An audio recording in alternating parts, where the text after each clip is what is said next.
লেখক সমীর চক্রবর্তীর রাত যখন 12টা।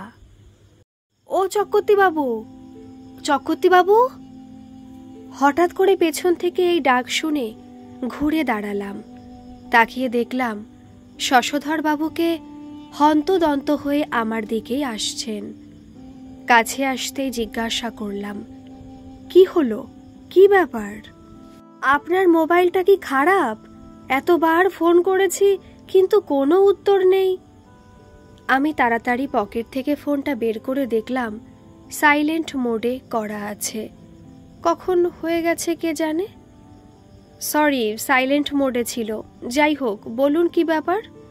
আমাদের হাউজিংয়ের সম্পাদক শশধরবাবু চোখ গোল গোল করে বললেন, সাংঘাতিক ব্যাপার মশাই, গোপাল আর রাতের ডিউটি করবে না বলে দিয়েছে। কেন? ওর ইচ্ছে মতো ডিউটি করবে নাকি? মামার বাড়ির আবদার পেয়েছে? আমি রাগত স্বরে বললাম। গোপালকে আমি কাজে লাগিয়েছিলাম। মনে মনে খুব রাগ হলো। ভাবলাম এদের ভালো করতে নেই, কাজ ছিল না, এদিক ওদিক ফ্যা ফ্যা করে ঘুরতিস, নেশা করতিস, এনে কাজে লাগালাম আর এখন লেজ মোটা হয়ে গেছে। ও ভয় পাচ্ছে ডিউটি করতে। সাংঘাতিক ব্যাপার মশাই। এই এক মুদ্রা দোষ শশধরবাবুর।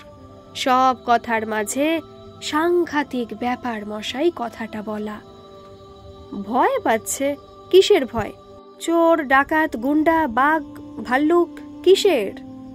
ভীষণ রাগ হচ্ছিল। কিছুটা কৌতূহল হলো। সেটাই তো বলছে না, শুধু বলছে রাতের ডিউটি করবে না, দিনের বেলায় যেখানে ডিউটি দেব সেখানেও করবে। সাংঘাতিক ব্যাপার। গোপালের মা লক্ষ্মী মাসি আমাদের বাড়িতে রোজকার ঠিকই কাজ করেন।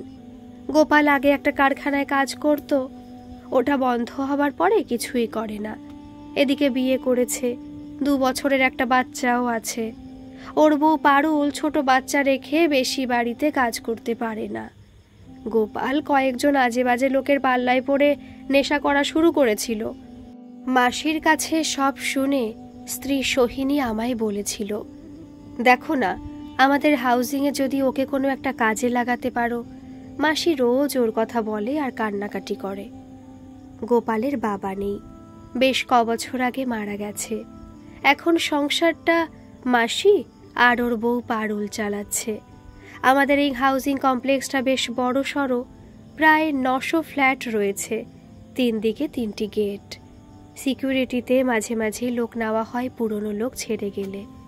সুযোগ মতো আমি ওকে ঢুকিয়ে দিলাম। কাজ ভালোই করছিল। আগে মেন গেট মানে 1 নম্বর গেটে ডিউটি করত। ভরত বলে বয়স্ক একজন 2 নম্বর গেটে ডিউটি করত। গতকাল ভরতদা না আসার জন্য গোপালের ডিউটি 2 নম্বর গেটে পড়ে। আমি বললাম, এটা তো সাময়িক, ভরতদা ডিউটিতে যোগ দিলে তো ওকে রাতে ডিউটি করতে হবে না। এই কটা দিন ও ডিউটি করতে পারছে না। কি বলবো, সাংঘাতিক ব্যাপার মশাই, একেবারে করতে চাইছে না। আমি বাজার যাচ্ছিলাম, তাড়া আছে। বাজার থেকে ফিরেই অফিসে দৌড়তে হবে, তাই বললাম, ঠিক আছে, আমি ওর সাথে কথা বলবো সন্ধেবেলায় অফিস থেকে ফিরে। ওকে আমার সাথে দেখা করতে বলবেন। কথা কটা বলে বাজারের দিকে ছুটলাম। সন্ধেবেলায় গোপাল এলো। অনেক প্রশ্ন করার পরও কিছু বোঝা গেল না। শুধু বলল, আমায় অন্য জায়গায় ডিউটি দিন বাবু। ঠিক আছে, তুই 3 নম্বর গেটে ডিউটি কর, সেটা করবি তো? ঠিক আছে, করব 3 নম্বর গেটে। শশধরবাবুকে বললাম 3 নম্বর গেটের হাবুলকে আজ থেকে 2 নম্বর গেটে ডিউটি করতে বলবেন। গোপাল 3 নম্বর গেটে ডিউটি করবে। ঠিক আছে, বলবো। আমি সোসাইটির বোর্ড অফ ডিরেক্টরসের একজন। সিকিউরিটির ব্যাপার স্যাপারগুলো আমিই দেখি। হাবুলকে ডিউটি পরিবর্তনের কথা বলাতে তার হাজারো প্রশ্ন। হাবুল পুরনো ছেলে, অনেক বছর ধরে এখানে কাজ করছে। এমনিতে ডাকাবুকো ছেলে, লম্বা, মোটা সোটা, পেটা শরীর। ওকে বুঝিয়ে বলে রাজি করানো হলো। নিশ্চিন্ত হয়ে বাড়ি ঢুকলাম। যাক, অবশেষে সমস্যার সমাধান করা গেল। কয়েকটা দিনের ব্যাপার, ভরদ্দা চলে এলে আবার যে যার নিজের জায়গায় ডিউটি করবে। রাত তখন কত জানি না। হঠাৎ ফোন বেজে উঠল। তাড়াতাড়ি উঠে ফোন হাতে নিলাম। ওধার থেকে শশধর বাবুর ভয়ার্ত গলা। কাঁপা কাঁপা গলায় বললেন, চক্রবর্তীবাবু, শিগগির আপনি একবার আসুন, সাংঘাতিক ব্যাপার মশাই। ধুর ছাই, কি সাংঘাতিক ব্যাপার সেটা বলুন। আপনি আগে 2 নম্বর গেটে আসুন, সাংঘাতিক ব্যাপার। আমি হন্তদন্ত হয়ে পৌঁছে গেলাম। দেখি আমাদের সোসাইটির সভাপতি মানিক সান্যাল, সম্পাদক শশধর হালদার, হাবুল আর সিকিউরিটির সুপারভাইজার নরেন ঘোষ 2 নম্বর গেটের সামনে দাঁড়িয়ে আছে। আমি জিজ্ঞাসা করলাম, কি ব্যাপার, কি হয়েছে? শশধর বাবু সেই কাঁপা কাঁপা গলায় নিচু স্বরে বললেন, সাংঘাতিক ব্যাপার মশাই, আপনি ওই হাবুলের কাছ থেকেই শুনুন। এই হাবুল, বলতো বাবা কি হয়েছে, কি দেখেছিস? শশধর বাবুকে মনে হলো ভয়ে কাঁপছেন। শেষের কথাগুলো কোনো রকমে তোতলাতে তোতলাতে বললেন। হাবুলের মতো ডাকাবুকো ছেলেও কেমন যেন ভয়ে জড়সড় হয়ে আছে। আমি ওর দিকে তাকিয়ে বললাম, বল, অনেক রাত্রি হয়েছে, 1টা বাজে, কাল আবার অফিস আছে। হাউজিংয়ের প্রতিটি গেটের পাশেই একটা করে গুমটি ঘর বা অফিস ঘর আছে। লাইট, ফ্যান, আয়না, চেয়ার, টুল, ছাতা, টর্চ, লাঠি ইত্যাদি যাবতীয় প্রয়োজনীয় জিনিসপত্র এই ঘরে রয়েছে। গরমের সময় ঘরের সামনে চেয়ারে বসে পাহারা দেওয়া হয় দিনে ও রাতে।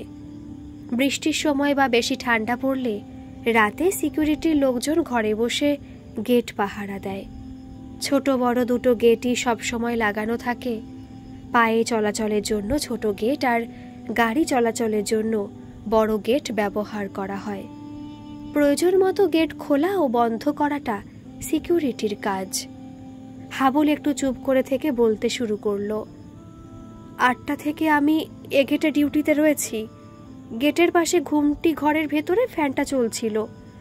ঘরের সামনেটাতে আমি এমনভাবে বসেছিলাম যাতে ফ্যানের হাওয়াটা আমার গায়ে এসে লাগে। আমার কুকুর লালুটা আমার পায়ের কাছেই বসেছিল। রাত তখন কটা ঠিক জানি না, তবে 12টার আশেপাশেই হবে। হঠাৎ দেখি লালু উঠে গেটের দিকে ছুটে গেল। কবার চিৎকার করলো, তারপর কেমন ভয়ে লেজটা গুটিয়ে আমার গায়ে গা লাগিয়ে দাঁড়িয়ে কুই করতে লাগলো। আমি কেমন অবাক হলাম আর কিছুটা ঘাবড়েও গেলাম লালুকে অমন ভয় পেতে দেখে। লালু কি কিছু দেখেছে? আমি ওর গায়ে মাথায় হাত বুলিয়ে দিলাম। তারপর ভাবলাম একটু এগিয়ে গেটের দিকে গিয়ে বাইরেটা দেখি কিছু দেখা যায় কিনা। তাই করলাম। গেট বন্ধই ছিল। আমি গেটে হাত রেখে বাইরেটা দেখছিলাম। লালু কিন্তু আমার সাথে গেটের কাছে আসেনি। ও তখনও আমি যেখানে চেয়ারে বসেছিলাম সেখানে দাঁড়িয়ে রয়েছে আর কুই করে যাচ্ছে এক নাগাড়ে। লেজটা ওর পেটের সাথে লেগে আছে। গেটের বাইরে কিছুই দেখতে পেলাম না। বুঝতে পারছিলাম না লালু কি দেখে এত ভয় পেল। হঠাৎই ঘটে গেল ব্যাপারটা। কে যেন আমাকে এক ধাক্কায় গেটের কাছ থেকে সরিয়ে দিল। মস্ত এক পালোয়ান বলে বোধ হলো। আমি ছিটকে 5-6 হাত দূরে এসে পড়লাম, একেবারে লালু যেখানে দাঁড়িয়ে রয়েছে সেখানে। কিন্তু কাউকে দেখতে পেলাম না। গেটও যেমন বন্ধ ছিল তেমনি আছে। লালু ততক্ষণে আবার আমার গায়ে গা লাগিয়ে দাঁড়িয়ে কুই আওয়াজও করে চলেছে। আমি প্রচণ্ড ভয় পেয়ে গেলাম। তারপর নরেনদাকে ডাকলাম। নরেনদাই বাকি সবাইকে ডেকেছে। আমি কি বলবো বুঝতে পারছি না। কোথাও একটা ভুল হচ্ছে। বললাম, হাবু, তুই কি আজকাল নেশা করতে শুরু করেছিস? যত সব আজে বাজে কথা শোনানোর জন্য রাত বিরাতে ডেকে তুললি সবাইকে। না বাবু, মায়ের দিব্যি খেয়ে বলছি, আমি নেশা করিনি, করিও না। এটা কোনো অশরীরী শক্তির কাজ যে আমাকে ধাক্কা মেরেছে। আমি সত্যি বলছি বাবু, এখানে একা আমি ডিউটি করতে পারবো না। আমি তাহলে মরেই যাব। সভাপতি মানিক বাবু চুপচাপ এতক্ষণ সব দেখছিলেন আর শুনছিলেন। এবার তিনি বললেন, নরেনবাবু, আজ আপনি হাবুলের সাথে এই গেটে থাকুন। অনেক রাত হলো, এবার আমরা যাই। ও সব অশরীরী টশরীরী বলে কিছু নেই, ও সব মনের ভুল।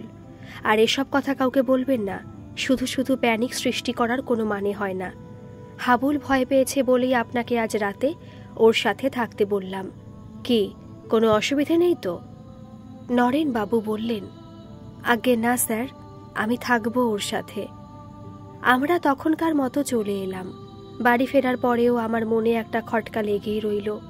যদি ধরেও নি যে সবটাই হাবুলের মনের ভুল, তবুও মনের খটকাটা দূর হলো না। লালু এত ভয় পেল কেন? মানুষের চেয়ে জন্তু জানোয়ারের ইন্দ্রিয় অনেক বেশি শক্তিশালী, ওরা ঠিক বুঝতে পারে। অবশ্য লালুর ব্যাপারটাও হাবুলই বলেছে। আমরা যখন ছিলাম তখন লালুও স্বাভাবিক ছিল। ও যে ভয় পেয়েছিল তা আমরা কেউই দেখিনি। আচ্ছা, গোপালও কি ওই জন্যই ওখানে ডিউটি করতে চাইছিল না? কাল একবার গোপালের সাথে কথা বলতে হবে। পরদিন সকালে খোঁজ নিয়ে জানা গেল যে রাতে আর কিছু হয়নি। আরও ঠিক হলো যে এখন থেকে প্রত্যেক দিন 2 নম্বর গেটে রাতে 2 জন করে ডিউটি দেবে। গোপালকে সকালে খবর পাঠিয়েছি আমার সাথে দেখা করার জন্য। ওর ডিউটি রাত 8টা থেকে সকাল 8টা। ডিউটি শেষে ও আমার বাড়িতে দেখা করতে এলো। 3 নম্বর গেটে গোপালের কাল ডিউটি ছিল। কোনো অসুবিধে হয়নি।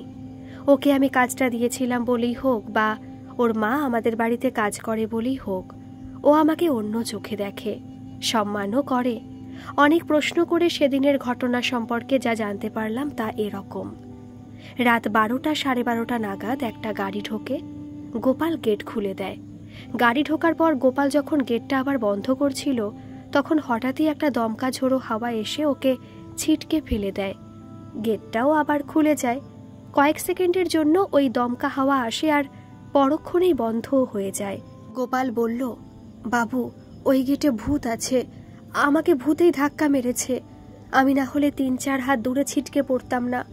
ওখানে তখন আর কেউ ছিল না। আপনারা কেউ আমাকে বিশ্বাস করবেন না, তাই আমি আপনাদের আগে কিছু বলতে চাইনি। গোপাল চলে যাবার পরও আমি ভেবে যাচ্ছি, তাহলে হাবুল ও গোপাল একই কথা বলছে। কিছু একটা ব্যাপার নিশ্চয়ই আছে। ভুল দুজনের হবে না, কিন্তু কিভাবে কি করব তাই ভাবছি। ভূত প্রেতে আমার কোনো আগ্রহ নেই, বিশ্বাসও করি না। তবে এ রহস্যের সমাধান করতে হবে, নইলে ওই গেটে রাতে কেউ ডিউটি করবে না। বিকেলে আমি অফিস থেকে ফিরে সোসাইটির অফিসে গেলাম। আমাকে দেখে সে শশধর বাবু হাত ধরে টেনে আমাকে বাইরে নিয়ে এলেন।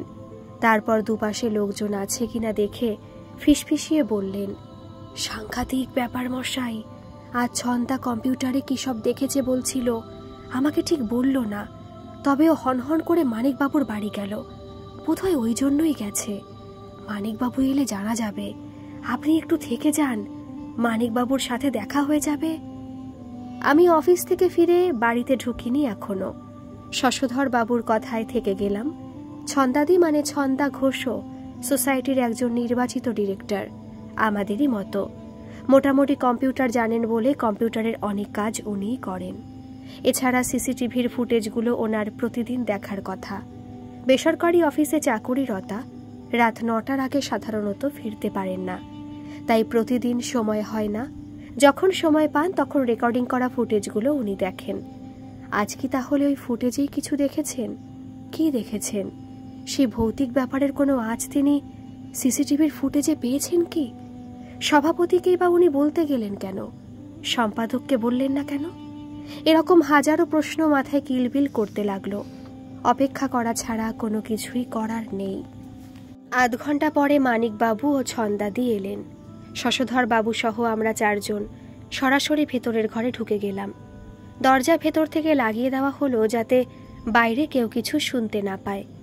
সভাপতি মানিকবাবু আমাকে ও শশধর বাবুকে উদ্দেশ্য করে বললেন, ছন্দা দেবীকে গত 2 দিনের ঘটনা সব বলেছি।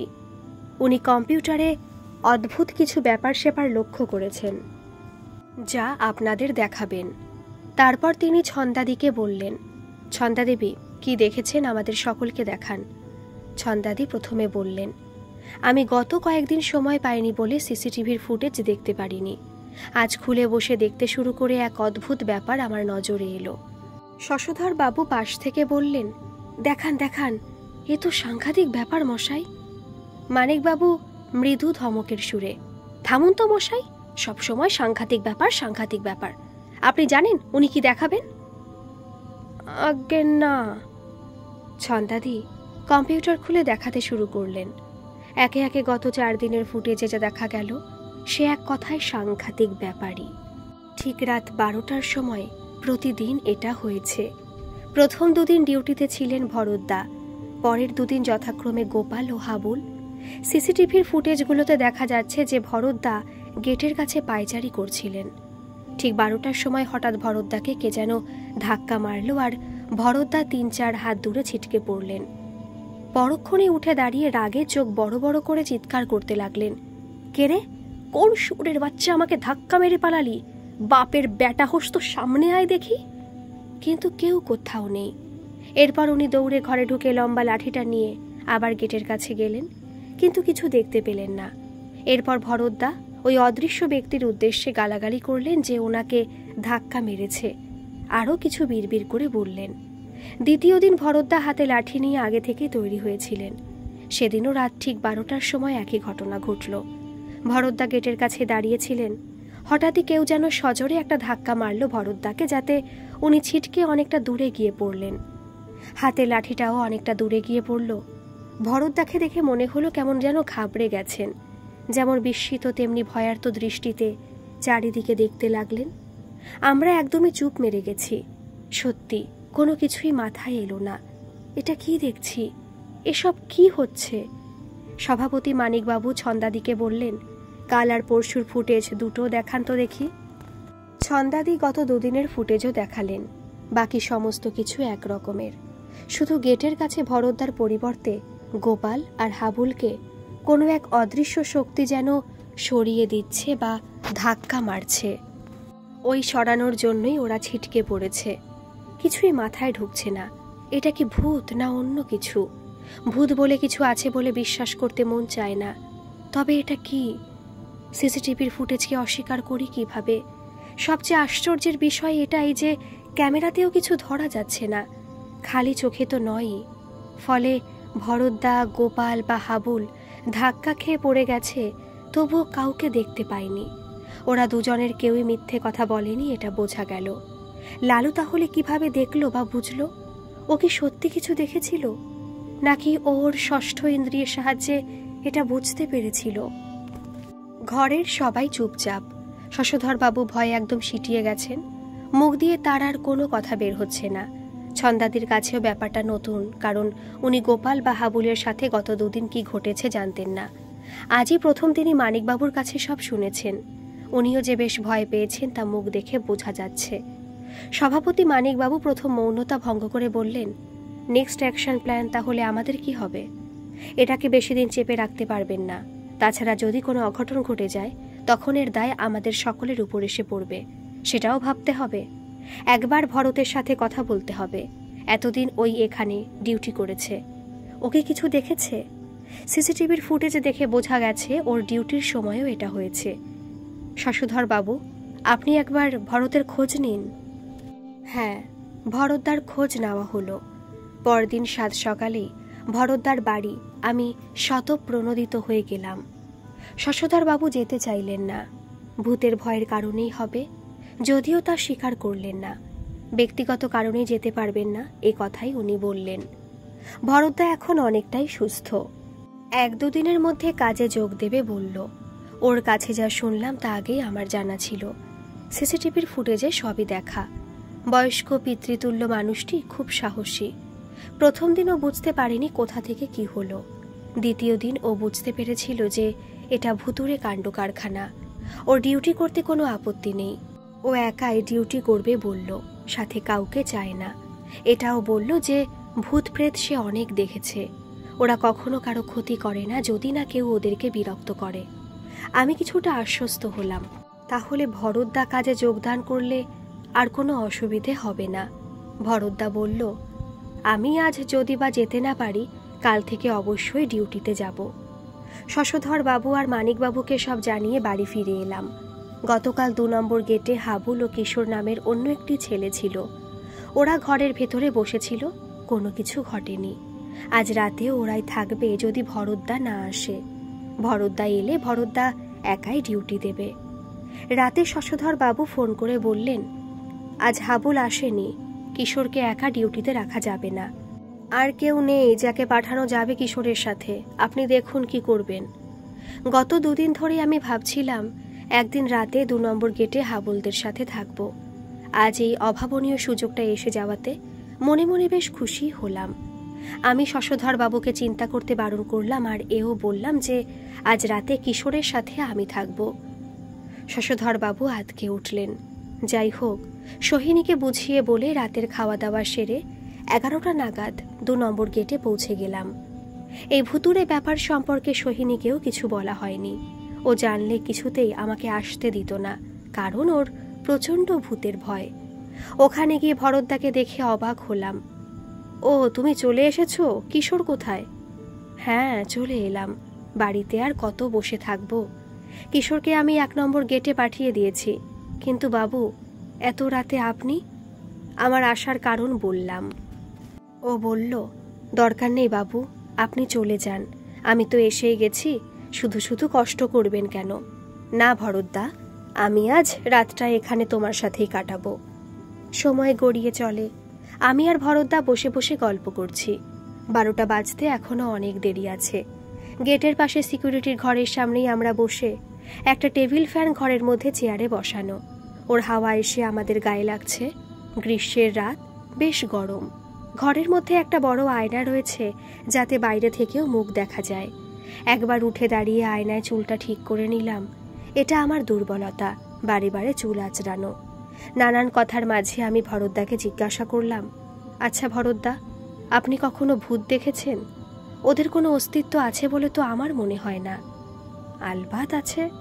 ওদের দেখা যায় না, কিন্তু অনুভব করা যায়। আমি কখনো দেখিনি, তবে অনুভব করেছি বহুবার। ছোটবেলায় আমিও ভূতকে খুবই ভয় পেতাম। যত বড় হয়েছি ভয়টা চলে গেছে। আজকাল ভয় তো করি না, বিশ্বাসও করি না। ভরতদাকে জিজ্ঞেস করলাম, কবে থেকে ভূতে বিশ্বাসী হয়ে পড়লেন? সেই বাচ্চা বয়স থেকেই। আমার মেশো তন্ত্র সাধনা করতেন, ভূত প্রেত নিয়েছিল তার কারবার। জীবনের অনেকটা কাল শ্মশানে কাটিয়েছিলেন। মেশোর কাছেই ওই ভৌতিক জগতের অনেক কিছু শুনে শুনে ভূতে বিশ্বাসী হয়ে গেছিলাম।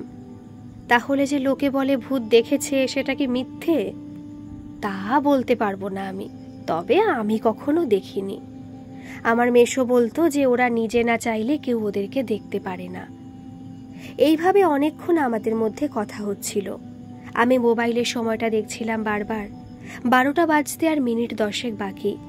আমরা কথা বন্ধ করে গেটের দিকে তাকিয়ে বসে রইলাম। না, কোনো কিছুই বোঝা গেল না বা দেখতেও পেলাম না। আবার আমাদের কথাবার্তা চলতে লাগলো। প্রায় ঘন্টাখানেক পরে ভরতদা বলল, চা চলবে তো বাবু? আমি 1 নম্বর গেট থেকে চা নিয়ে আসি, ওখানে চায়ের ব্যবস্থা আছে। চা খাওয়ার ইচ্ছেটা অনেকক্ষণ ধরেই হচ্ছিল। ভরতদাকে জানাতেই উনি ছুটলেন মেন গেটে চা আনার জন্য। আমি একাই বসে রইলাম। একটু পরেই ভরতদা চলে এলো, কিন্তু খালি হাতে।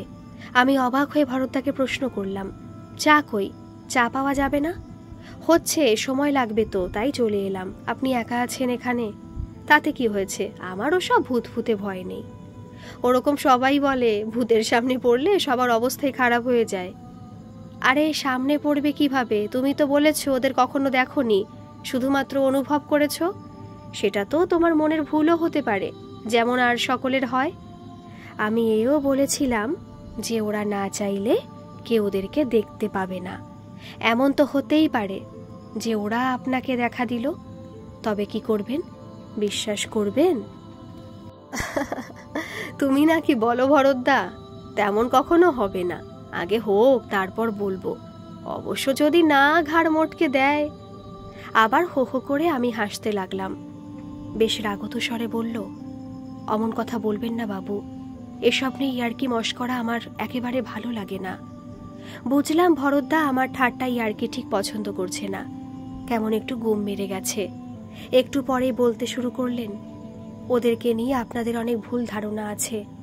আপনারা ভাবেন ওরা বিনা কারণে ঘাড় মোটকে দেয়, মেরে ফেলে, ইত্যাদি ইত্যাদি। আসলে ওরা এসব কিছুই করে না, ওটা আপনাদের বিশ্বাস। মানুষ ওদেরকে মনে মনে ভয় পেয়ে পাগল হয়, যাকে বলা হয় ভূতে ধরা। কখনো হার্ট ফেল করে মরে, যাকে আপনারা মনে করেন ভূতে ঘাড় মোটকে দিয়েছে। আসলে ভূতেরা এসব কিছুই করে না। তারা এ পৃথিবী থেকে বিদায় নিয়েও এ পৃথিবীর মায়া ছাড়তে পারে না।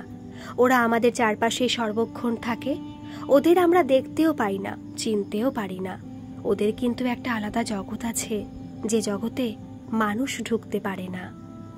ভরতকে থামিয়ে দিয়ে আমি বললাম, তবে কেন রোজ 12টার সময় গেটের কাছে কেউ দাঁড়ালে তাকে ধাক্কা মেরে সরিয়ে দেয়? হয়তো ওটাই ওর রাস্তা।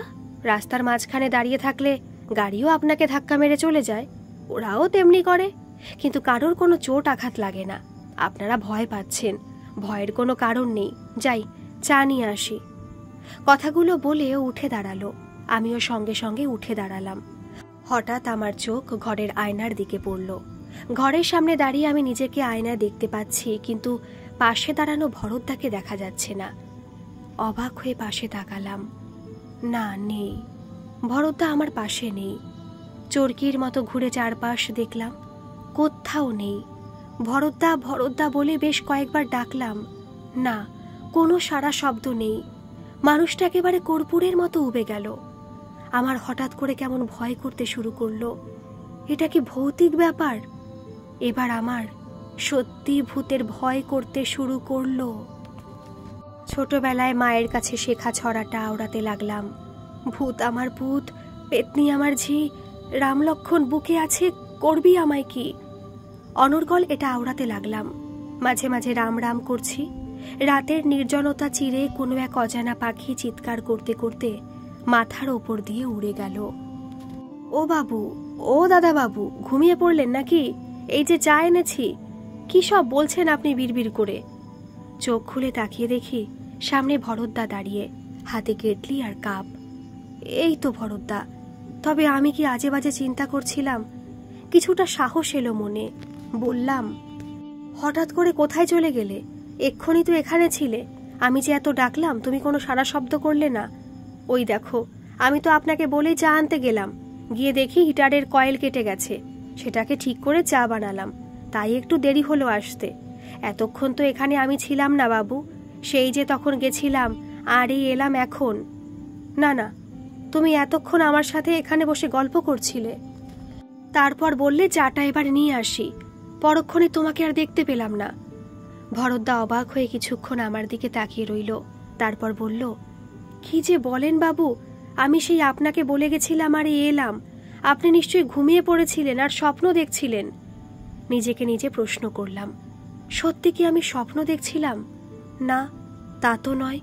তাহলে ওটা কে? কে আমার সাথে এতক্ষণ গল্প করছিল, এত কথা বলল? আমি এতটুকু বুঝতে পারলাম না। ভরতদাকে সব খুলে বললাম। ভরতদা অদৃশ্য কারোর উদ্দেশ্যে প্রণাম জানালো। তারপর বলল, এবার আপনার বিশ্বাস হলো? আপনার খুব ভাগ্য বাবু। আমি এখনো পর্যন্ত একবারও দেখা পাইনি। আসলে ওরা বোধ হয় অবিশ্বাসী লোকেদেরকেই দেখা দেয়। আমার এখনো বিশ্বাস হচ্ছে না।